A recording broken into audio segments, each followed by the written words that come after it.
Oi, gente, eu sou a Bruna, estou no primeiro ano da licenciatura em Química e no meu primeiro ano do PET.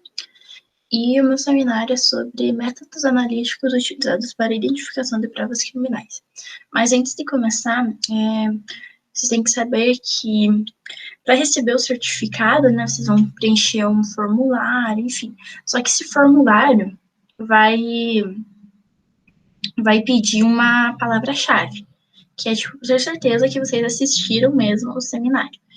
E, bom, essa palavra-chave eu vou falar no meio, no final, enfim, do seminário. Vocês vão ter que assistir tudo para saber, porque se vocês não souberem a palavra-chave, vocês não vão ter o certificado. Mas, enfim, vamos começar.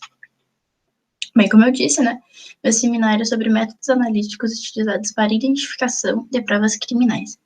Mas o que é isso? Onde que se utiliza isso? Que área? Bem, esses métodos, né, são utilizados na química forense, né? Mas o que é a química forense? Bem, química forense é tida como a área da criminalística que se encarrega, desculpe, da análise dos elementos encontrados em cena de crime. Possui como fim atender interesses judiciários. Bem, o que isso quer dizer? Um químico forense, ele atua em cenas de crime, como em assassinatos, furtos, enfim. E como são crimes, né, por isso que tem como fim atender interesses judiciários. Como que foi a trajetória dessa área? Bem, tudo começou na Grécia Antiga e perdurou até a Idade Média, né, quando, uma época, né, que muitas figuras públicas, né, enfim, não só figuras públicas, mas enfim, cidadãos, né, no geral, eram envenenados. É, Normalmente, né, na Idade Média, um veneno muito utilizado, né, uma substância muito utilizada, era o arsênico. Né? O arsênico uma substância branca, solúvel, sem cheiro e sem gosto. Ou seja, é muito fácil de você envenenar, era muito fácil de você envenenar alguém com essa substância. Essa mesma substância, ela causava vômitos e diarreias por dois dias, né? Porque normalmente no final do segundo ou terceiro dia, essa pessoa vinha a falecer por insuficiência cardíaca. E bem, na Idade Média, Iluminismo, enfim, surgiram pesquisadores, químicos, enfim, né, cientistas que buscavam aprimorar técnicas e até mesmo inventar, né, métodos para identificar o envenenamento. Um deles foi Matheus Orfila. Bem, ele é considerado o pai da toxicologia e o precursor da ciência forense. Ele atuou como membro-chave no desvendamento de um assassinato. Mas bem, como que foi esse desvendamento, né? Enfim, é um homem, né? Ele tinha morrido, enfim, mas estavam suspeitando que ele tinha sido envenenado pela esposa. Aí, né, esse Mathieu, ele, não sei se eu falei o nome certo, ele pegou uma amostra do corpo exumado do homem, né, porque ele tinha sido enterrado, enfim, e constatou que ele tinha quantias muito altas de arsênico no corpo. Porque quando a pessoa é enterrada, o solo possui arsênico. Isso, de certa forma, penetra o corpo da pessoa, né? Como o corpo ainda não havia se deteriorado, foi, digamos que fácil, né, de fazer essa análise. Enfim, ele percebeu que as doses de arsênico eram muito elevadas para ser só do solo, e também ele analisou as louças que esse homem tinha comido no dia que ele morreu. E ele constatou, né, que tinha sim arsênico nas louças e nas roupas dele, né. E aí, né, foi desvendado, né, e a esposa dele tinha envenenado ele com arsênico. James Merritt, ele desenvolveu um método para a identificação do arsênico. Bem, se borbulhava sulfeto de hidrogênio em uma solução onde supostamente tinha um agente intoxicante. No caso, o agente, né, era o arsênico. Normalmente se colocava um pedaço de roupa da vítima, né, onde acreditava ter tido contato com arsênico, por exemplo, aqui, enfim, ou uma amostra de sangue, né. E daí, se o teste desse positivo, a solução ia assumir um tom amarelado. Uhleman, não sei se eu falei também o nome dele corretamente. Bem, ele descobriu a ninidrina. Mas o que é a ninidrina? Bem, a ninidrina é uma substância, desculpem, é um produto utilizado para detecção de aminas, primárias em aminoácidos. Ou seja, normalmente, né, quando as digitais da pessoa, ela deixa as digitais em algum lugar, essas digitais têm os aminoácidos, proteínas, enfim. E mais tarde, essa descoberta foi utilizada para obtenção dessas impressões digitais, né? Foi lá pelos anos 50, enfim.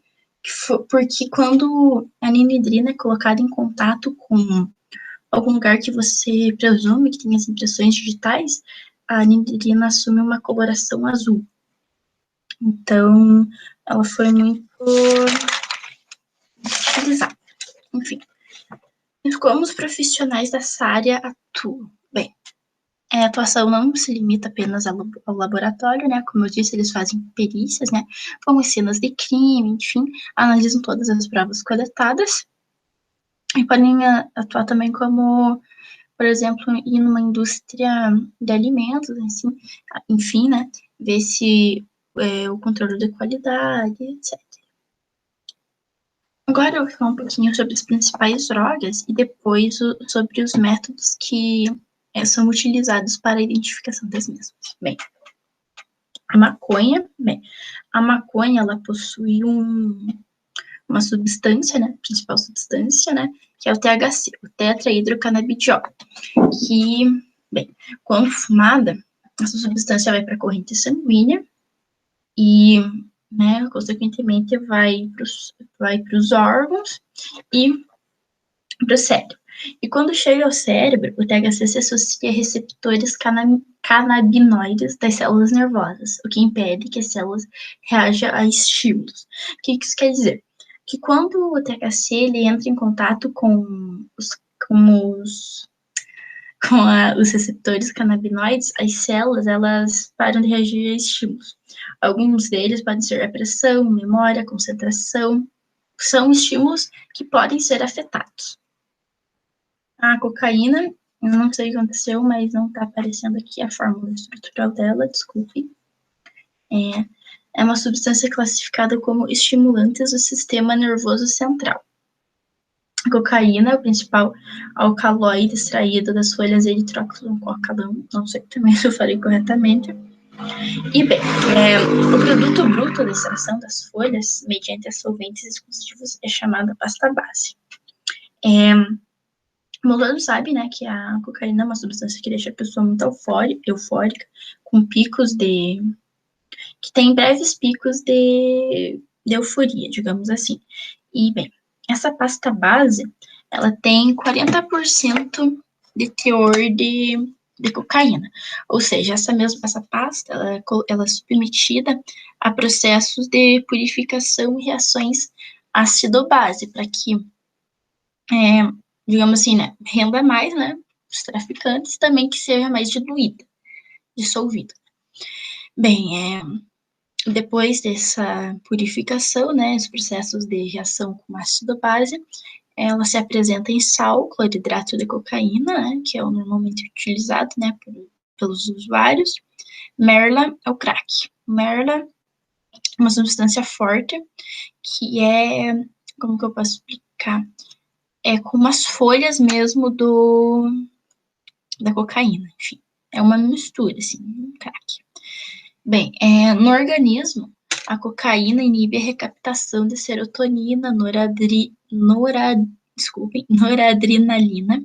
Bem, essa noradrenalina ela tem influência no humor, ansiedade, sono, alimentação, enfim. O que pode ser analisado quando a gente vê algum indivíduo que é viciado, né? Como que é a reação dele com humor, ansiedade, enfim. Agora eu vou para os testes. Bom, vou falar principalmente dos testes colorimétricos, porque eles são os testes mais utilizados, até por serem mais baratos e mais fáceis, assim, digamos, porque assim, até policial pode usar numa batida, porque não precisa de um laboratório para ter os reagentes, enfim, sabe? Para ver a reação, os resultados. Bom, vou falar dos principais, que são reação de Bean, do Knaus-Levine, teste de Scott e teste de Meyer. Não sei se eu falei certo esse daqui, né? Mas enfim, vamos lá. Bem, a reação de Bean é utilizada para a identificação de maconha. A amostra é tratada com uma solução etanólica de hidróxido de sódio. Bem, o teste também é baseado na coloração que a resina da maconha apresenta em meios alcoólicos, alcalinos ou ácidos. Bem, esse teste, vale ressaltar que ele não é baseado no THC, ele é baseado no canabidiol, que é uma substância da resina da maconha, ou seja, não é pelo THC, que é uma substância que é ativa, né? Que é ela que dá, digamos assim, a onda quando a pessoa fuma maconha, né? Então, o canabidiol é uma substância inativa. Ela fica no organismo, mas ela não tem essa atuação. Ela é só o THC, só não, né? Porque existem outras substâncias, mas enfim. É o THC que tem mais influência, porque ele inibe a recaptação das células, enfim, né? Ai, desculpem, como que fala? Esse do Knaus-Levine, ele consiste em uma solução de 2,5 ml de acetaldeído e 2 gramas de vanilina em 100 ml de etanol, 95%. Essa solução é adicionada à amostra, acrescentando o reagente do Knaus-Levine e, em seguida, o ácido clorídrico fumegante pelas paredes do tubo de ensaio. Bem, quando você, né, tem essa solução, adiciona-se o reagente do Knaus-Levine. E bem, a vanilina, e, né, esqueci de falar que em caso positivo, né, a substância fica com essa cor. Mas por que ela fica com essa cor? Ela fica com essa cor devido à vanilina, que ela possui uma sucessiva reação com o THC. Ou seja, a vanilina, quando em contato com o THC, né, produz essa coloração. Esse teste, ele detecta o THC, não o canabidiol, como foi dito no teste de Bean, né? Teste de Scott. Bem, antes de eu falar o teste de Scott, eu vou falar a palavra-chave, enfim, né, pro formulário. A palavra-chave vai ser coloração, tá bem? Coloração, com C maiúsculo. Coloração, né? Vou 3 vezes, né? Não esqueçam. Enfim, vamos prosseguir.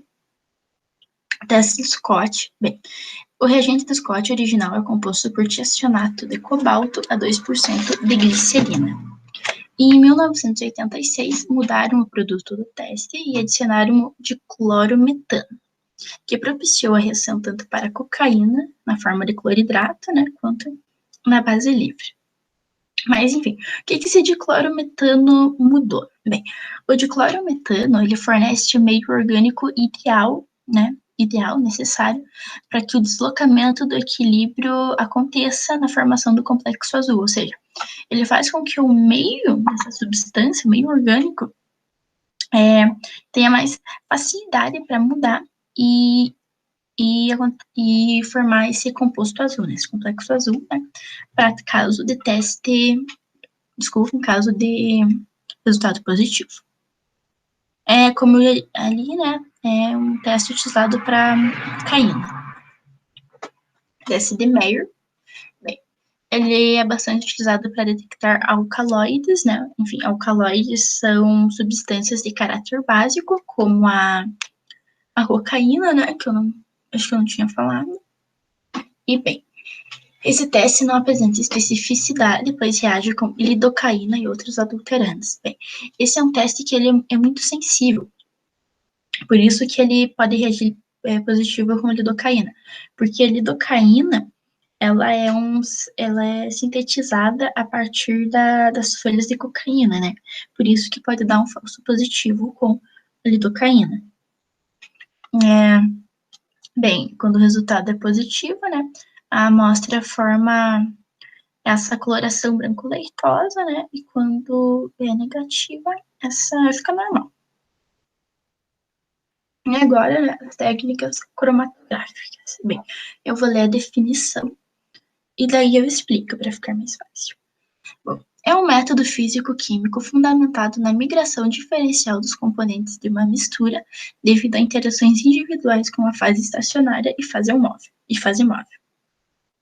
A fase estacionária é fixa, sendo um material poroso, sólido ou líquido. A fase móvel é gasosa, líquida ou um fluido supercrítico e move-se sobre a fase estacionária, levando consigo os inúmeros componentes da mistura.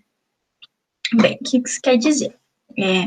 Enfim, o que é a fase estacionária, o que é uma fase fixa, enfim. Aqui, né, nessa imagem que eu coloquei, né, nesse tubo, né, aqui dentro é a fase fixa, que vamos dizer que seja um sólido, né, porque pode ser sólido, líquido ou poroso. Vamos falar que é um sólido. É um sólido, e aqui, né, o que foi colocado é a mistura, né. Uma mistura, como você sabe, né, é que tem mais de uma substância. Enfim. Aí, esses aqui, né, que estão colocando, esse líquido, né, é um eluente. O que é o eluente? Eluente é a fase móvel, né? Mas como que ela atua? Bem, a fase móvel, esses líquidos aqui, eles são colocados com mais polaridade, né? São líquidos mais polares. Ele deve dizer como que atua. Desculpe, não olhei aqui. Como que ele atua? Bem, conforme vai colocando o eluente, né, a substância, as substâncias da mistura, né, no caso essa mistura aqui, elas vão se separando devido à interação com a fase estacionária e com a fase móvel. Aqui, né, a gente pode analisar que essa interagiu mais, por isso que ficou,